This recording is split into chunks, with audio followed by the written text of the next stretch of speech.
Pues buenas tardes a todos, muchísimas gracias por venir. Mi nombre es Pilar Reyes y soy la directora editorial de Alfaguara.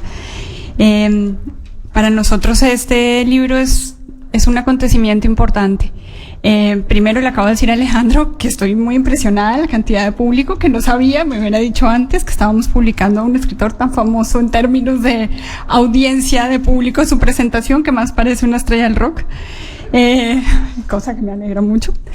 Y digo que es un acontecimiento porque, bueno, hace tiempo no publicábamos Alejandro en Alfaguara y recién yo llegué a este país hace 4 años. Me vi con Alejandro en esa, creo, primera semana de desembarco en la que me estaba presentando con los autores y Alejandro me habló de este libro. Y yo le conté que yo había publicado en Colombia un autor que a mí me parecía fascinante. Su nombre es Thomas Lynch. En la vida real este hombre es un enterrador, el dueño de una funeraria, pero al mismo tiempo es un grandísimo poeta y escribió un libro maravilloso sobre la muerte que se llama El enterrador. Yo le hablé a Alejandro de este libro cuando él me empezó a esbozar una idea de novela en la que estaba trabajando, y yo le mandé este libro para que lo leyera. Y la respuesta de Alejandro fue escribir una entrada en su blog absolutamente maravillosa sobre este libro. Esa fue la primera escena, digamos, de este nuevo encuentro entre Alfaguara y Alejandro Gándara. La segunda parte, un día me llama y me dice, terminé. Y terminé una primera versión de este libro. Y nos encontramos en el Gijón, además, que tenía gracia el lugar, y me llevé el libro. Fue una conversación curiosa porque Alejandro me abría puertas y al mismo tiempo me describía de una manera como muy poco deliberada lo que había hecho. Yo me fui con el manuscrito y con muchísima curiosidad. Y unas semanas después lo llamé y lo llamé francamente impresionada porque el libro me conmovió muchísimo. No sé si lo han leído, pero abro como las dos elementos de lo que es Las puertas de la noche. La historia es, evidentemente hay una relación directa con el Alejandro Gándara que firma el libro. Es una historia narrada en primera persona cuyo protagonista es un escritor y profesor que vive en un momento una situación de vida tremenda porque una de sus alumnas preferidas y 2 de sus mejores amigos se enferman y mueren. Al mismo tiempo en su vida pasa una coyuntura,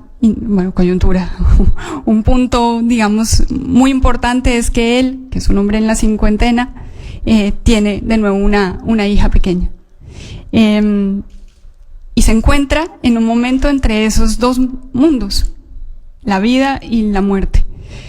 Y su mujer le pide que por qué no escribe algo para esa hija sobre esa cosa imposible de explicar que es la muerte. Este es un libro sobre la muerte, pero es un libro sobre la vida. Es decir, es un libro sobre esa cosa que está en la mitad. Es un libro sobre el tiempo, a mi juicio. Y básicamente él viene a decir que estamos aquí para explicarnos por qué estamos aquí.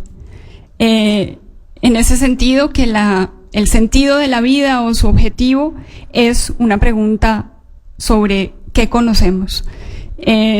Dicho así, creo que, no sé si resumo de algún modo de qué trata, pero es esas preguntas, digamos, este es un libro sobre la esencia de la vida humana, pienso. Y lo resuelve de una manera increíble porque es un libro que tiene un montón de ideas ensayísticas y al mismo tiempo es una novela, un relato que está hecho en la intención de contarle a un hijo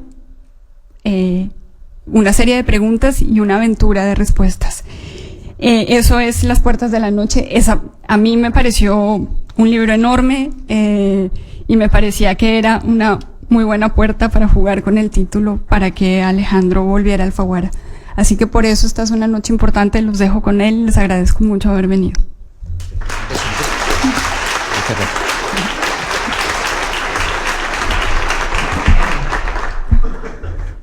Bueno, pues la verdad es que Pilar Reyes ha ejercido de editora en este libro y el libro le debe bastante, como explico en los agradecimientos del propio libro y como explicaré después en algún momento quizá con más detalle. Bueno, lo más importante, a mí me hubiera gustado ser Fidel Castro. Creo que, es decir, estar hablando durante 8 horas sobre mí mismo, las ideas que tengo para el resto de los mortales, tener un canal de televisión propio, esto ya es más de Chávez, pero yo también lo habría tenido, tocar el birimbau a toda la concurrencia, que hubiera obligatoriedad de estar ante el televisor. Ese es el que me hubiera gustado ser. Desdichadamente no lo soy, es decir, la presentación de un libro para mí es, sobre todo un libro que me ha costado tanto, que ha tenido, pues, sus más y sus menos con mi propia conciencia. Pues la verdad es que es un acto un poco brutal, ¿no? Tener que exponerlo de pronto y tener que decir qué ha intentado hacer uno o qué ha hecho uno. A diferencia de las estrellas de rock que presentan sus discos y después no van a las promociones, el escritor, o por lo menos un escritor de mi talla, con muchos amigos y muy pocos lectores, se ve obligado, amigos tengo muchos, y quiero que a partir de ahora, ya que sois todos amigos, no veo a nadie que desconozca, desde luego, a partir de estos amigos también de Pilar Reyes. Eso es, creo que estos actos deben servir para algo, y es para que haya gente que tenga muchos amigos. Ya no sé dónde estaba, claro, pues, las gracias me pierden. En este libro es muy difícil que yo pueda contar. De hecho, todas las personas que hablamos sobre el libro, cada una contamos una cosa distinta. Para mí es sobre el consuelo, para otros es sobre la muerte, para otros es como la media distancia, ha dicho un periodista. La relación con la crítica española para mí siempre ha sido buena. Les comprendo de una manera que yo creo que ni ellos mismos se comprenden, ¿no? O sea, yo también podría ser amigo de los críticos españoles, si me dejaran. En fin, tiene una complicación. Cuando montamos, y quiero agradecer ya desde este momento a la Fundación Telefónica el que nos haya cedido este espacio, que para mí es muy emblemático. Llevo toda mi vida dando clase de griegos y de hebreos, pensando en ellos y de otras cosas, y cuando vi en cierta ocasión en que la Escuela de Humanidades empezó a colaborar con la Fundación y vi esta eclesia, no es un ágora, porque he escuchado ya alguien decir, pero mirar, es como un ágora, no. La ágora es el mercado, vamos a aprovechar el ratito ¿no? Para dejar alguna cosa clara. De estos actos hay que salir con amigos y habiendo aprendido un poquito. Es una eclesia, es una asamblea típica, y además yo creo que tiene hasta las mismas proporciones que, por ejemplo, la que hay en Agrigento. De estas cosas sé muchas, por cierto, pero no vienen al caso en este momento. Les agradezco mucho que nos prestaran ese espacio y que además nos dieran la idea de relacionarlo con la instalación que Ryoji Ikeda tiene montada en el piso de abajo, ¿no? Ese túnel que es como un tránsito en el que uno entra y sale, pero le van pasando cosas por en medio, aunque las cosas que le pasan son todas de un mismo tipo, y en este sentido se parecía, o pensaba yo que se parecía bastante a mi propia novela. Es un tránsito en que las cosas que no son sensibles, las cosas inertes, van adquiriendo sensibilidad de alguna manera. Es en el fondo un viaje, ¿no? Todo tránsito es un viaje. Las cifras, los diagramas, los sonidos, las informaciones, los datos de diverso tipo que van apareciendo en las pantallas quieren hacerse sensibles, no quieren decir nada, simplemente quieren estar presentes y quieren hacerse presentes en nuestra existencia y en nuestro tránsito. Es decir, es una instalación para prestar atención a lo que es el viaje, que es un viaje, como todos, que vuelve sensible a lo inerte, que cambia espacio por el tiempo, que propone la posibilidad de volver al lugar donde partimos. Y como todos los viajes, pues es un viaje de conocimiento y de autoconocimiento, es decir, es una posibilidad de encontrarse con los símbolos que abren las puertas a cosas que no sabíamos. Después están los viajes turísticos, que son los mejores, en que no pasa nada de esto, y uno está, digamos, pimplao de la mañana a la noche, que eso también tiene su interés, pero tampoco viene al caso de lo que estamos contando. Es decir, por esta vía sensible, por este viaje en que la vida tiene tantos, ¿no? Porque hablamos siempre de viajes como si fueran traslados en autobús, pero lo cierto es que hay tránsitos todo el tiempo. Hay tránsito entre las edades, a los que a veces no prestamos atención. Carecemos de ritos también para ello. Hay tránsitos en el estado civil de las personas. Los que ya tenemos cierta edad sabemos que eso es así con seguridad. Otros no, otros han tenido la fortuna de mantenerse como las catedrales góticas, siempre con la misma estructura y siempre mirando al frente, ¿no? Pero otros no, otros han tenido más peripecia. Cambiamos de propósito, de destino, de vocación, nos cansamos, emprendemos cosas que desconocíamos sin saber a dónde nos llevan. La vida está plagada de eso. Pero nuestra atención por algún motivo no se detiene mucho nunca en ese tipo de cosas. Yo quería que en el libro se prestara atención al viaje. A un viaje que no es simplemente unidireccional, en el sentido de desde la vida hacia la muerte. Esa cosa católica, ¿no? De que al final somos todos, como decía un filósofo católico que conocí, filósofo, que no somos más que una palada de tierra. Yo creo que para eso se podía haber ahorrado años y años de estudio, de filosofía, pero con toda seguridad. Esa cosa que tenemos como terminal, pobre, plana, de que nos vamos a morir. Y todo lo que sabemos decir nosotros es que nos vamos a morir. Si hubiéramos prestado atención a nuestra vida, ya sabríamos que nos hemos muerto muchas veces. Un montón de ellas. Y que estamos empezando a menudo, casi todos los días. Casi todos los días estamos empezando con algo que implica siempre un principio. Los griegos decían que somos hijos de un día, ¿no? Que somos seres de un día, que todo lo que tenemos es un día. Y es verdad que todos los días empiezan, todos los días terminan, y en todos los días hay que hacer un esfuerzo sobrehumano, no solamente para soportar la adversidad o para vivir en la circunstancia que a cada uno le haya tocado, sino para mantenerse vivo con esta mortalidad y con la fuerza necesaria para no sucumbir ante los pensamientos aciagos. Cuando me puse a escribir el libro, bueno, no quería escribirlo, esa es la verdad. O sea, hace ya mucho tiempo que no quiero escribir. Problemas de riego, probablemente, cansancio, y en concreto, venían dos cosas. Primero, que el tema, recuerdo que una vez en una reunión de profesores dije, bueno, me gustaría escribir un libro sobre la muerte, y dijo un profesor tranquilamente, toquemos madera. Siendo como era un profesor de la escuela, y siendo como era colega y amigo mío, dije, este libro puede tener futuro entre el público general. Porque si dice, toquemos madera, el resto no sé qué va a decir. La razón es que yo pensaba que iba a ser muy difícil, y lo sigo pensando, que este libro tenga un diálogo, digamos, con un público en una cultura como la nuestra. Y el diálogo yo es lo único que espero de un libro, es decir, que alguien que lo ha leído te diga y te cuente a su vez sus propias cosas. Yo no creo que escribir un libro sea simplemente dejar al otro callado, sino que invita precisamente a un diálogo que si no, uno mismo no hubiera tenido. Escribir cosas para gente con la que no te irías ni a tomar una caña no merece la pena. Al menos en mi caso puedo prescindir perfectamente de ella. Para tomar caña ya tengo mucha gente que no lee libros y lo hace perfectamente y no necesita más. Y lo otro es que soy hipocondriaco. Y la sola posibilidad de ponerme a escribir un libro sobre la muerte, bueno, me tuvo parado 2 años. O sea, tenía todos los materiales, pero no quería. No quería porque tenía pensamientos todo el rato sobre lo mismo. Si me pongo a escribirlo me deprimiré. No quiero deprimirme, me voy a deprimir seguro. Si me pongo a escribirlo me va a morir a la mitad. Porque esto le pasa mucho a estos libros. Se ponen a escribir sobre la muerte y casca cuando menos se le espera. Con lo cual, digo, voy a estar de angustia en angustia. Puede pasar que lo acabe y me muera justo después. Entonces era el típico libro póstumo. Todo esto eran barreras que después también pensaba, pues no sé, seguro que me muero justo antes de la presentación. Y entonces haré el ridículo. O sea, irá todo el mundo, se llenará la sala y yo no apareceré porque me he muerto. Ese sentimiento de ridículo no lo podía soportar.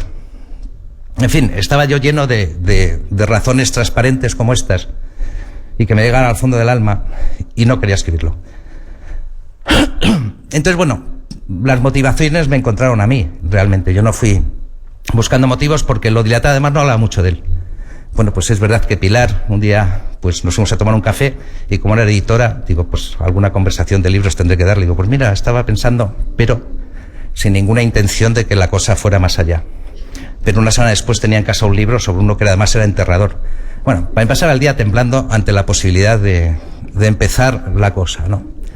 Pero al mismo tiempo, como era incapaz de mantenerme callado, básicamente porque cuando empiezo a beber un poquitín, pues me gusta hablar de que soy escritor y de las cosas que estoy haciendo. En ese momento no estaba haciendo nada, pero esto sí me gustaba contarlo. Pues estoy escribiendo un libro sobre la muerte, entonces aparte de Toquemos Madera, que era una cosa casi universal, pues todo el mundo empezó a pensar que lo estaba escribiendo de verdad.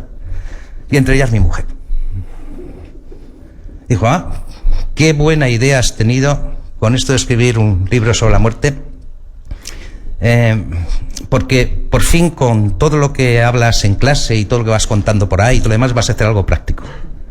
Y es que vas a escribir un libro para la hija que en aquel momento íbamos a tener y que después tuvimos y se lo vas a dar a ella. Piensa que se lo vas a dar a ella. Yo, como no veía a la niña todavía, pues no había nacido.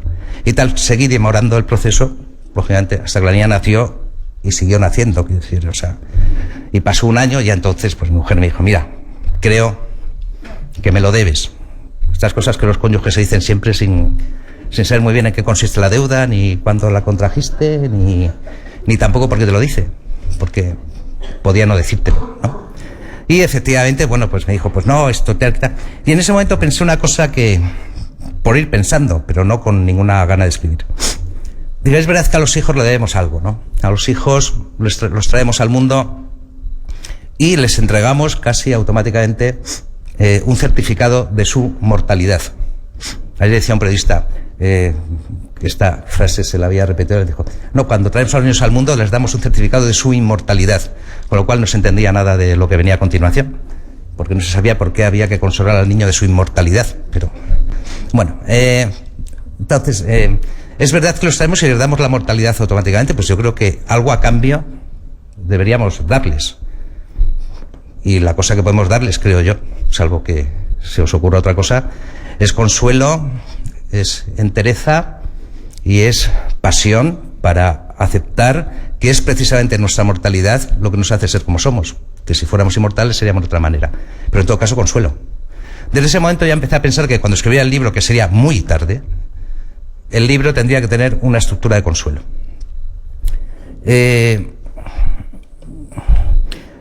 De pronto, como ya había dicho que las motivaciones o los motivos, si tú no los encuentras, ya te encuentran ellos a ti, murieron 2 amigos de corrido y una alumna. Y esto pasó pues en el plazo de 11 meses, en la realidad. Ya ahí me di cuenta de que me pasaba algo extraño y que había hecho bien en no escribir el libro y que haría incluso mejor en no escribirlo nunca, porque es cierto que sentí el impacto de las muertes, pero notaba que no sentía la pérdida. Notaba que de alguna forma para mí no habían pasado a otra esfera, ni yo hacía ningún duelo, que me costaba enormemente aplicar lo que se supone que el corazón aplica a ese tipo de situaciones. Es decir, no me había conmovido. Y pensando un poco en mi vida, en general, siempre había tenido unas bonitas estructuras de fuga y de suplantación, digamos, de los duelos. Al darme cuenta de eso, pensé, cuando escriba el libro, digo, esto creo que es muy importante para el narrador que quiera contar esta historia y que va a ser la estructura de un aprendizaje, de cómo uno se da cuenta de que se ha estado saltando todos los duelos de la vida y que su estructura de fuga pues le ha funcionado con cierta eficacia. Claro, como tanto si tú te saltas como si no te saltan los duelos, te acabarán encontrando de la misma manera que los motivos. Es cierto que el que no se duele acaba dolido, lo que pasa es que no sabe por qué. Y es curioso porque los que más consuelo necesitan son aquellos que no saben de qué tienen que ser consolados, aquellos que no sienten el dolor. Esos son los que tienen más pérdidas, porque no tienen nombres siquiera para aquello que les pasa. Y entonces ya aquí me preocupé un poco porque el personaje sobre el que tenía que escribir y que tanto se parecía a mí, era un ser muy dolido y con muy poca capacidad de saber qué le dolía. Entonces me acordé de que mi primera novela terminaba, La media distancia, terminaba con una frase que decía: nada duele. Y dije, pues sí que ha sido una estructura de vida. Y fui montando, digamos, un relato sobre un personaje que atravesaba, digamos, otra serie de ideas que habían estado desde el principio. Y la última motivación, inevitablemente, pues lógicamente fue despedirme de los que se habían ido, que no sabía cómo se hacía, ni sabía si se hacía siquiera. La verdad es que en el mundo en el que vivimos, los espectáculos que suelen dar los funerales y las despedidas en general son bastante lamentables. Son ocurrencias, es decir, la gente llega, los deudos incluso, llegan a los funerales y a alguien se le ocurre algo. Unos cantan, otros bailan, otros se tiran rosas, otros cogen las cenizas y se las llevan a Sebastopol, porque el finado en algún momento soñó que Sebastopol sería un lugar donde vivir. Cosas extravagantes, en fin, donde las haya. Y bueno, pues esto, digamos, fueron los motivos que me daban a construir un relato que finalmente tenía que ser sobre el consuelo. Yo no me atrevía, después lo he justificado de mil maneras, pero yo no me atrevía a meterme en el dolor extremo, ni en la muerte. No me permitiría levantar la vista. Sé que hay otros autores que lo hacen, pero en mi caso no me permitiría levantar la vista por encima de esas cosas y tratar de buscar lo que me interesaba, como cobarde que soy, que es el consuelo, que es la mitigación de la pena, que es el intento de poder mirar más allá de la desgracia y más allá de los pozos en los que inevitablemente la vida nos acaba sumiendo. Y mientras escribía el libro, los materiales estuvieron prácticamente desde el principio, pero había que ordenarlos. No sabía muy bien, me sabía las cosas, que decir, pues, sabía que había sido un desdichado toda mi vida, que había escapado de todas las formas posibles de los duelos, que me horrorizaban, como dice mi madre todavía, los escándalos, que no soporto que la gente hable en voz alta, en fin, escapo de todo ya directamente, quiero decir. Tenía todo, pero le fallaba eso, le fallaba algo que yo quería muy íntimamente, es que si alguien lo leía, fuera consolado al mismo tiempo, no solamente leyera una tragedia, un desastre de persona, sino que él mismo en la lectura se sintiera consolado y le perdiera el miedo, digamos, a tener que mirar directamente a la muerte y a todas las muertes. La muerte esa que tanto tememos no es más que una figura sintética, es la figura sintética de todas las muertes que nos han pasado. Entonces la tememos tanto porque los otros duelos no están hechos, con lo cual ella se engrandece, cada día es más poderosa y cada día es más misteriosa. Y entonces, bueno, así lo tenía y dije, se lo mando a Alfaguara y si cuela, porque perezoso para la cosa he sido. No puedo confesar aquí la cantidad de novelas que tienen una primera redacción, ni falta que hace, pero digamos que hay algunas. Entonces yo siempre, mi idea de la literatura era, si cuela, pues sé que está bien. Y bueno, yo pensaba, digo, bueno, pues tienes pico de oro, te manejas bien con las palabras, y se la envié a Pilar Reyes con la confianza de que me llamaba muy bien y tal. No esperaba tampoco grandes entusiasmos, pero he de aquí que no, que quería hablar. Y bueno, lógicamente me preparé para la conversación explicándole por qué aquel desbarajuste tenía todo el sentido que había en el mundo y que era difícil encontrar más sentido que lo que había allí, porque era humanamente imposible. Así que fui, le conté todo y después me dijo ella, pues a mí me parece que podría montarse de otra manera. Una conversación francamente desagradable. Y yo, cuando me dijo eso, me quedé callado un rato. Digo, a lo mejor quiere hacerlo ella. Digo, si se le ocurre a ella, yo se la doy y quedamos tan amigos, o sea, ningún problema. Es más, si quiere firmarla, la puede firmar tranquilamente, pero por favor que no me obliguen a montar esto.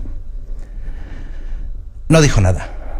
Parece que en su fuero interno pensaba que tenía que hacerlo yo. Así que me llevé la novela para casa y entonces me pasé 9 meses intentando saber cuál era la estructura que movía, la estructura consoladora que movía aquel relato. Y lo acabé descubriendo, pero al acabar descubriéndolo tuve que volver a escribirla prácticamente. Y en esto nació mi segunda hija. Y entonces, esto, antes de que se me olvide, cuando nació mi segunda hija, temí de pronto que mi cónyuge me pidiera otro libro para la que venía.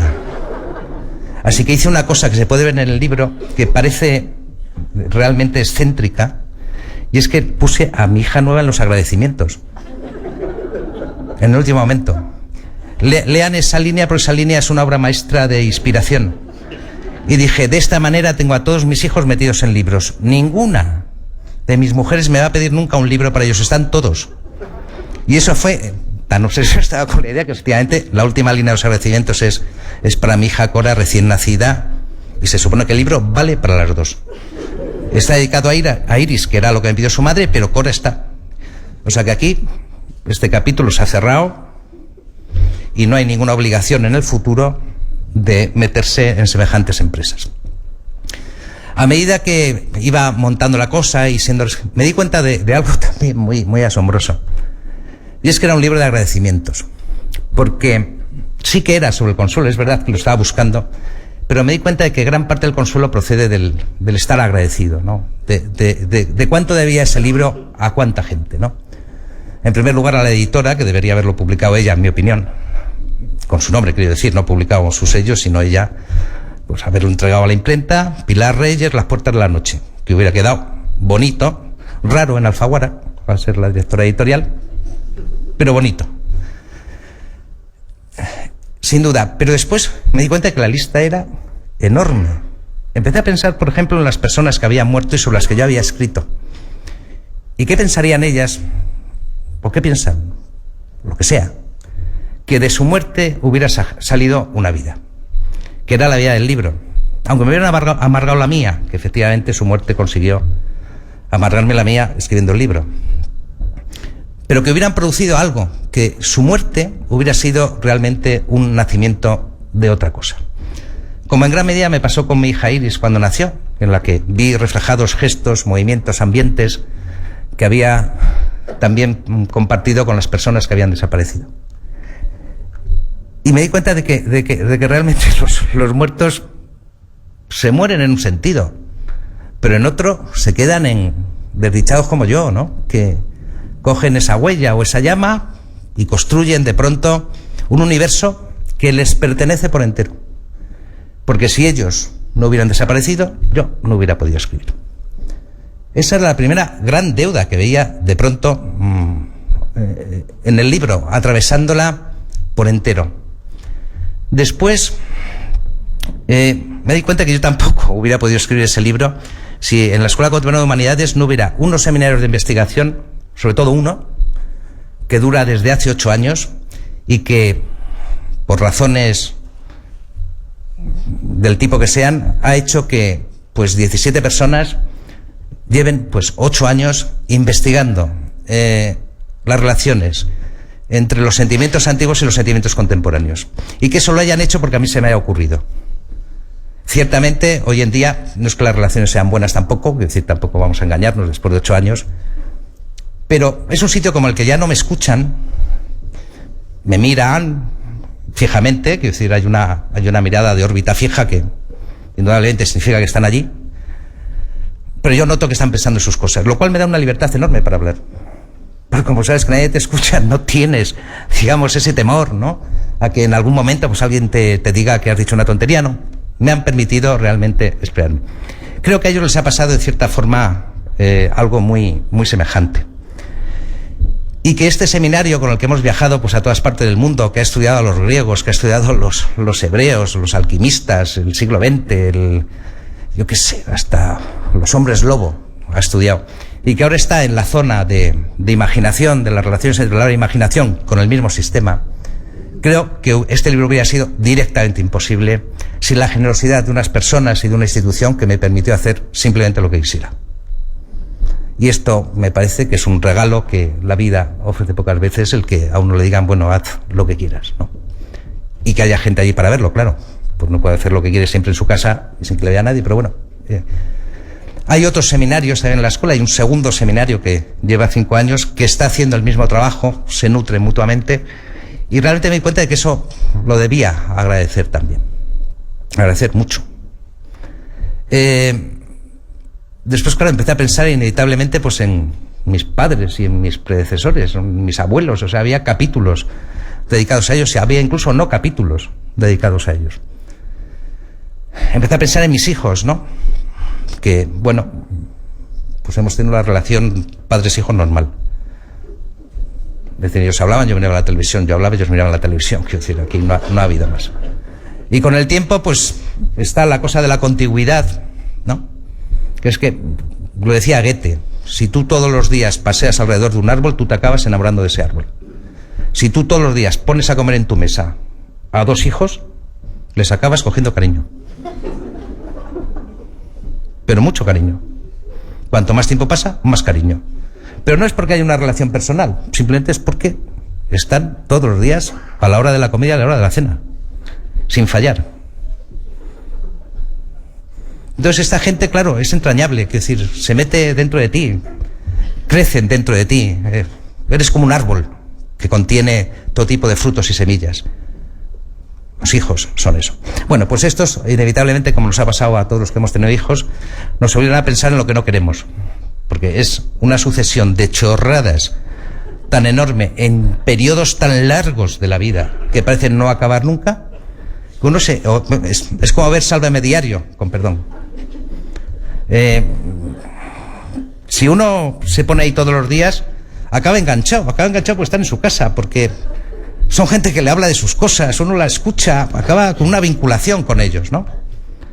Y evidentemente, pues, llega un momento en que uno dice, pues, vamos a ver, ¿qué le pasa a Mila Santana en realidad?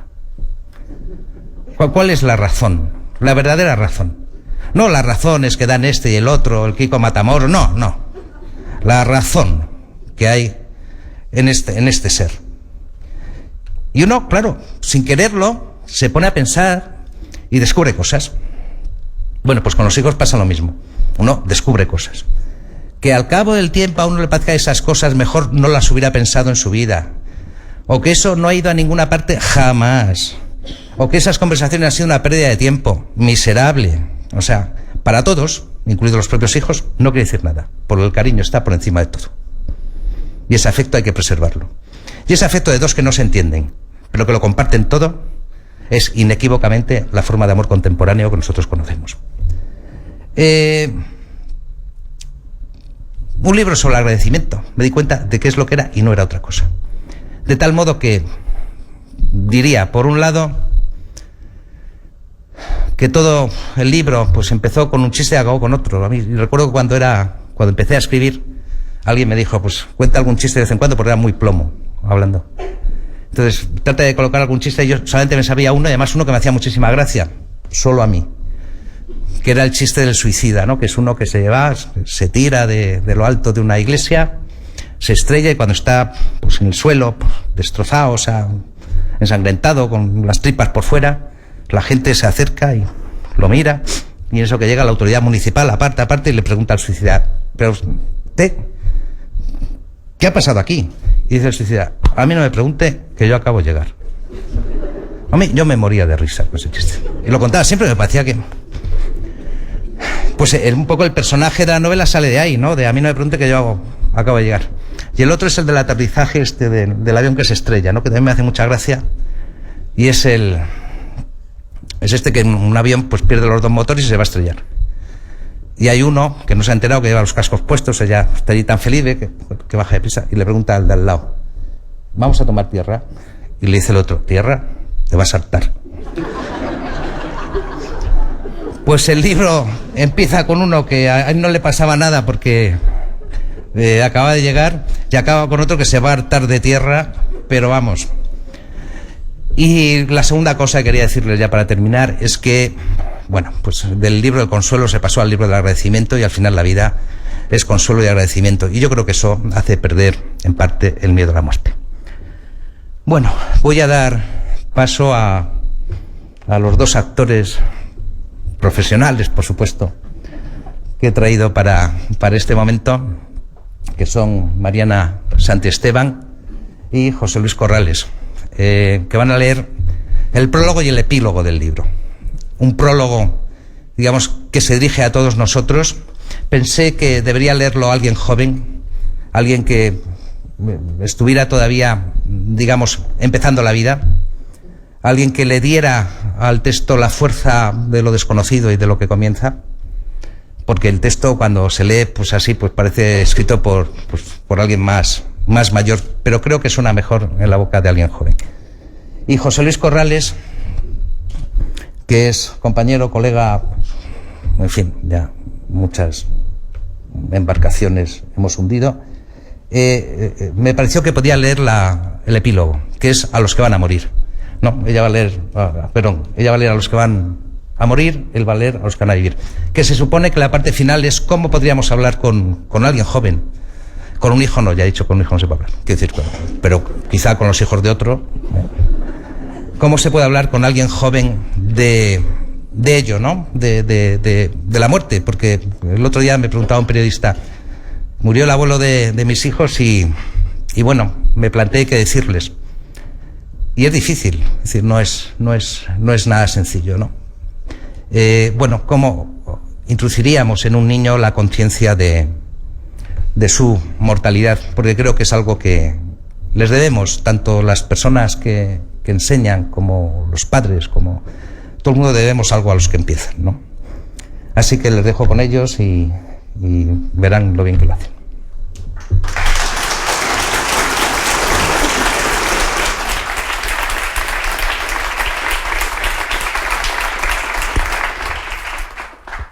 A los que van a morir.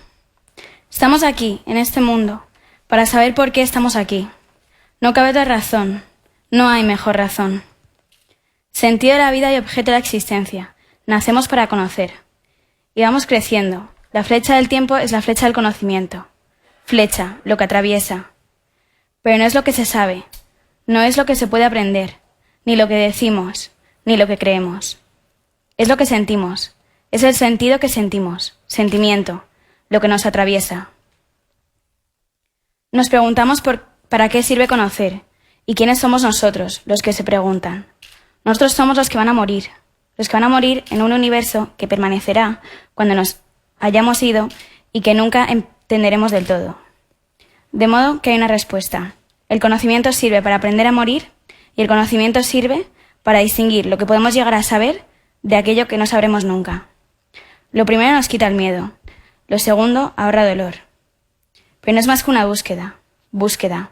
La flecha siempre está en el aire, parte de muy atrás, es anterior a nosotros y se hunde en la oscuridad, mucho antes de caer. Cruza el espacio y solo ahí la divisamos, igual que nosotros recorremos el camino que llamamos vida. El conocimiento es pues un camino, que no tiene principio, que no tiene final. No dice de dónde venimos, no dice a dónde vamos. Sí, él ni va ni viene de parte alguna, pero si no lo emprendemos, somos nosotros los que no vamos a ninguna parte. Hay cosas que aprender. El camino no lo hacemos solos. En el camino no estamos solos. Hay que fijarse, mirar afuera, mirar al lado. Canto y camino tienen una raíz antigua y común, oímos y oíme. Aunque no son la misma palabra, solo se reúnen. Cantar es el camino. El canto sale de nosotros, pero no es nuestro. Son palabras aprendidas, notas ya inventadas, memoria, una voz que es de todo y de todos. Todos necesitamos una confirmación exterior de que merecemos existir. Por eso nos cantan al nacer, al morir, al amar. El arte del camino no es el del llegar, es el del confiar en que el camino nos alcance allí donde no llegaremos nunca. A veces no entendemos, quizá entonces no haya nada que entender. Escucha esas palabras, que son música. Muévete. Aparecerán imágenes, vienen de dentro, pero nos asaltan como fieras. Somos sus creadores, pero también sus criaturas, su alimento. Por este sendero se alcanza el cielo o el infierno, y de esta forma comienzas a llevar contigo el cielo y el infierno. Verás ambos. Algunas imágenes se esfuman deprisa, otras permanecen, y nos vemos andando por ellas. Las primeras son fantasmas, las segundas, ideas. Las ideas son tuyas para siempre, pero tienes que darlas. Si no las compartes, se esfumarán también, y tú serás su fantasma.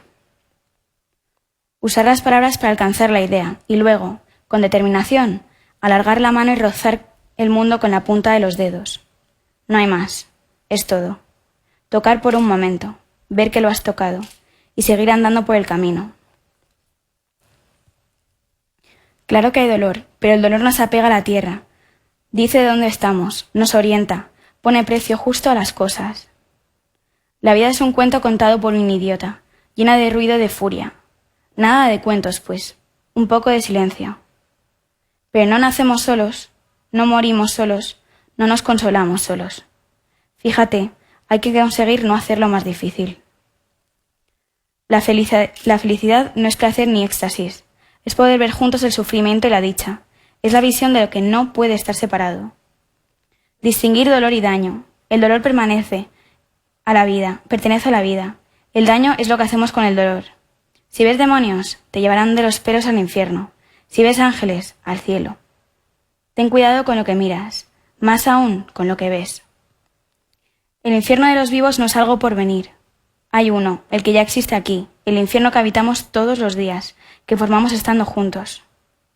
Hay dos maneras de no sufrirlo. La primera es fácil para muchos, aceptar el infierno y volverse parte de él hasta el punto de dejar de verlo. La segunda es arriesgada y exige atención y aprendizaje continuo. Buscar y saber reconocer qué y quién en medio del infierno no es infierno y hacer que dure y dejarle espacio.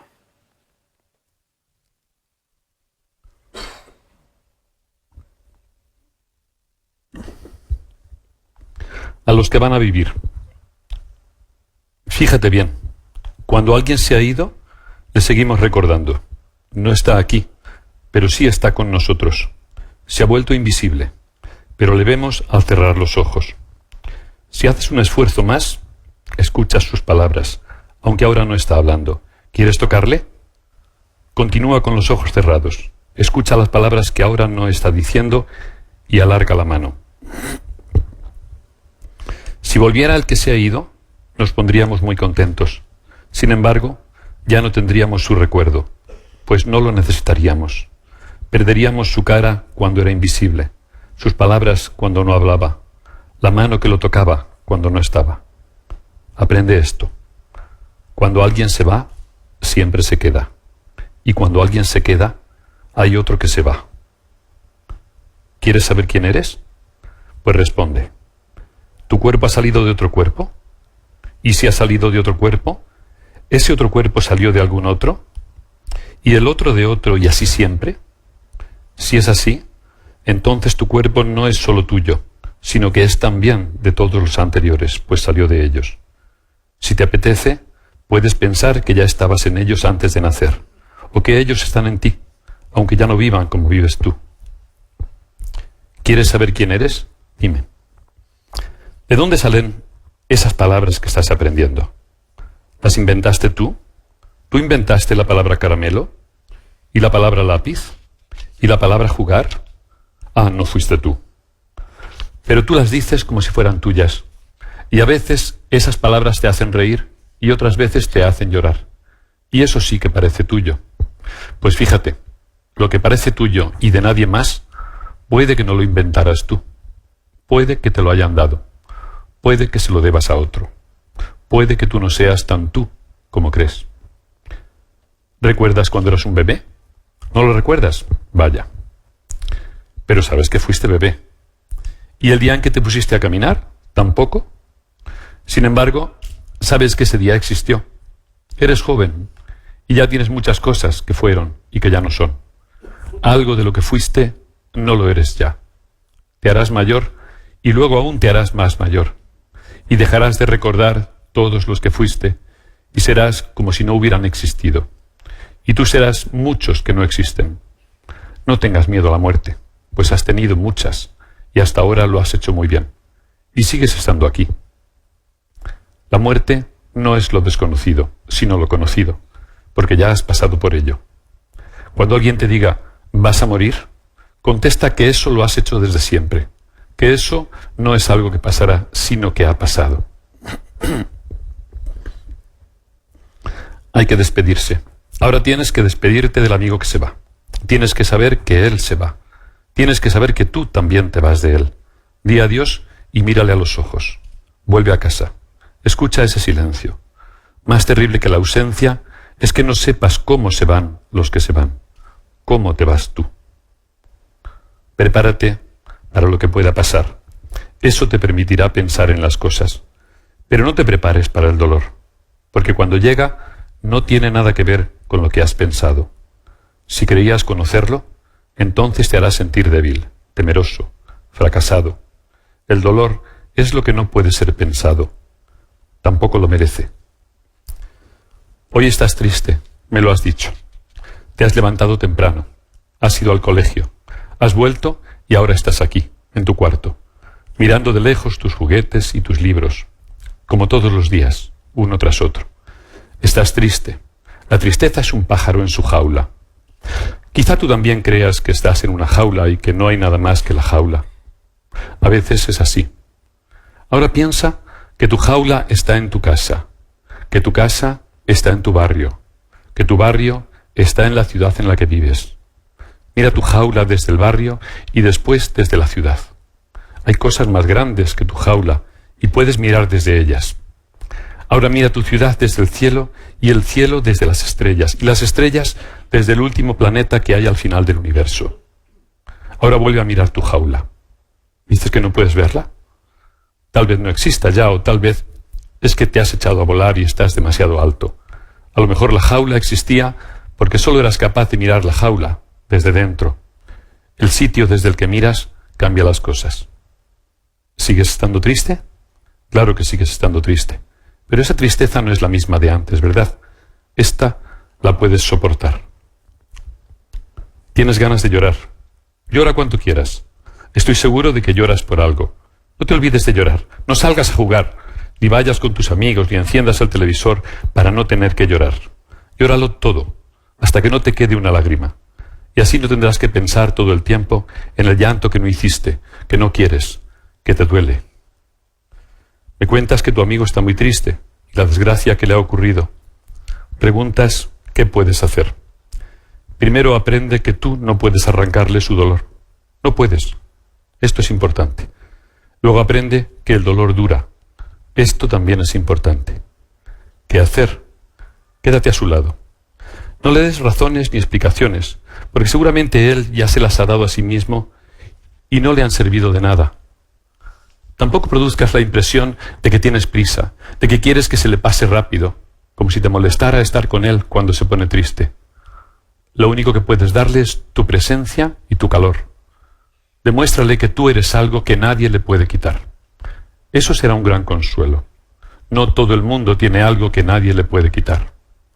Y si a los dos os apetece, podéis miraros juntos desde el cielo y después desde el último planeta que hay al final del universo. ¿Quién sabe lo que hay que hacer con el triste? ¿Hay que consolarle? ¿Hay que preguntarle? Llamaremos a su puerta y le daremos un abrazo.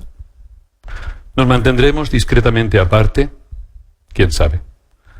Pero tú solo tienes que hacer lo que piensas, sin preocuparte de nadie. No te preocupes por lo que pensarán otros, ni siquiera el triste.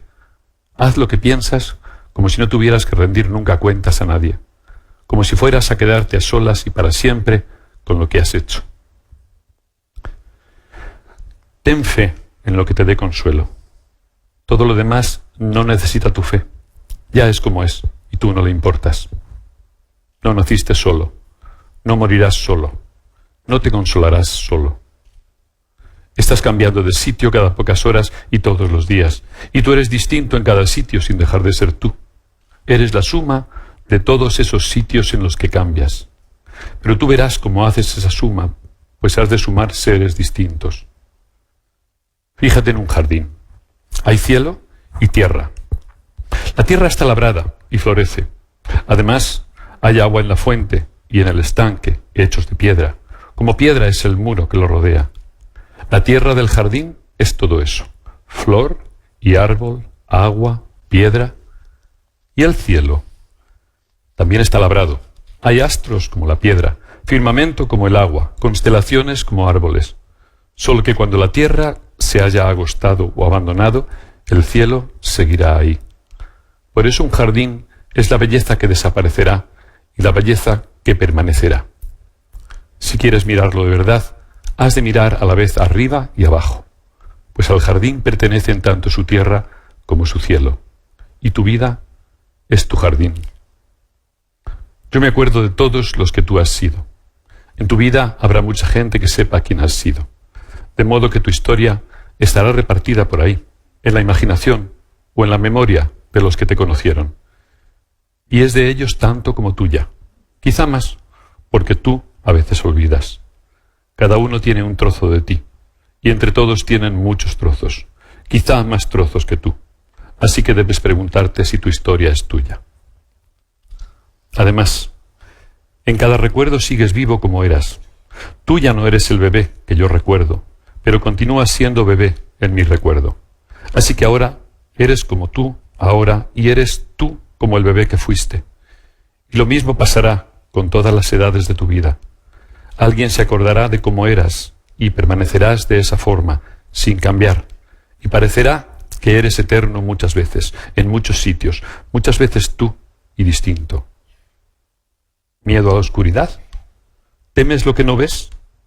Tampoco pueden verse las hadas y los ángeles, ni el sol durante una hermosa nevada, ni el cielo en una noche estrellada, ni la mano que acaricia tu cabeza cuando estás a punto de dormirte, ni las palabras del cuento que quieres que te cuente cuando ya hemos apagado la luz.